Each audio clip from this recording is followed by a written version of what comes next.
What is the best position for meditation? Is there such a thing as the best position for meditation? Do you always need to sit? Is lotus position the goal? We're going to explore all the possible positions: sitting, on the floor, in a chair, against a wall, lying down, standing up, and even walking as meditation positions in this video, so stick around. Hi, I'm Jaime Tan at Enlightened Spoon, feeding your mind, body, soul. On this channel, we help you design a life with less stress and more intention.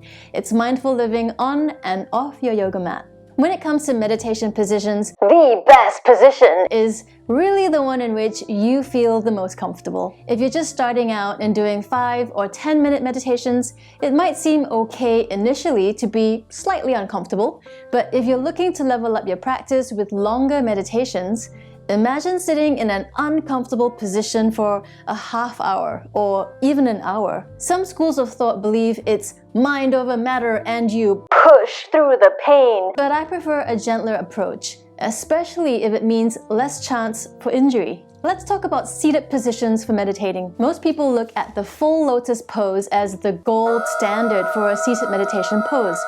But the truth is, genetically, it may not be anatomically possible for you to ever get into a full lotus, depending on the range of motion of your hips, hip flexors, or knees. For some people, I'm sorry to say, they may never be able to sit in a full lotus, all due to genetics and anatomy. A better idea if you want to sit is to try it with your legs crossed and perhaps sit up on a cushion, especially if you find yourself tucking your tailbone under. It's more important to find a neutral pelvis position, so rock back and forth a few times till you find your sitting bones can root down into the surface beneath you. If this is uncomfortable in the hips, you might also like to try placing blocks or cushions under each knee or thigh to give the body a bit more support. The more support you can provide the body, the more it will relax. A relaxed body leads to a relaxed mind. Because of this, I love using blocks and props.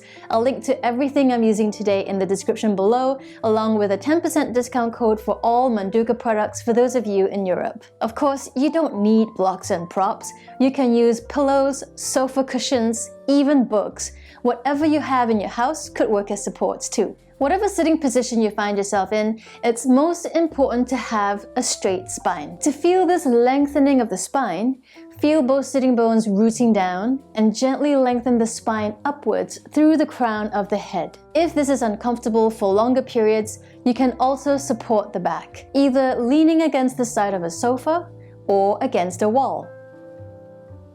And if you have knee issues, you might even feel more comfy with your legs outstretched.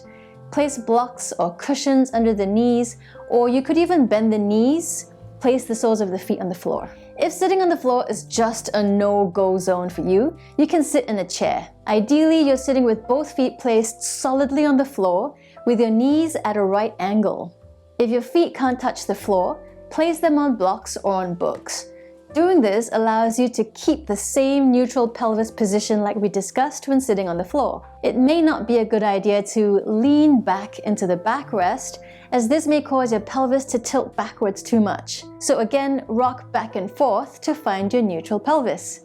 And feel your sitting bones rooting down into the chair, then find length in your spine. If sitting positions just don't work for you, you can try lying down. This is traditionally done in Yoga Nidra meditations, where you're lying down in Savasana. I've got loads of Yoga Nidra meditations if you're curious. I'll link to a playlist up there and in the description below, so you can check them out after this video. Now, the only word of caution with lying down meditations is you could get too comfy and then drift off to sleep. One method I teach is to bend one arm at the elbow and have that hand in the air. This acts as your natural alarm clock. As the moment you start to drift or lose focus, your arm will slip, which would naturally bring your attention back to focus again. The traditional Savasana corpse pose is lying with feet slightly wider than hip width apart, with palms facing up to the sky. But of course, other variations could be a bolster under your knees to relieve pressure from your lower back. You could also place your soles of the feet on the floor, Resting your knees against each other and a blanket to keep warm might also be nice. Sitting and lying down are some of the more traditional meditation poses, but have you also considered standing? Any position can be used as an exploration of mindfulness. So, standing could be a way for you to explore your meditation practice from a different angle. Ground down through all four corners of your feet. Draw the crown of the head to the sky and feel length through the spine. Sense and feel your way through the body as you're standing up and notice the different sensations from this position.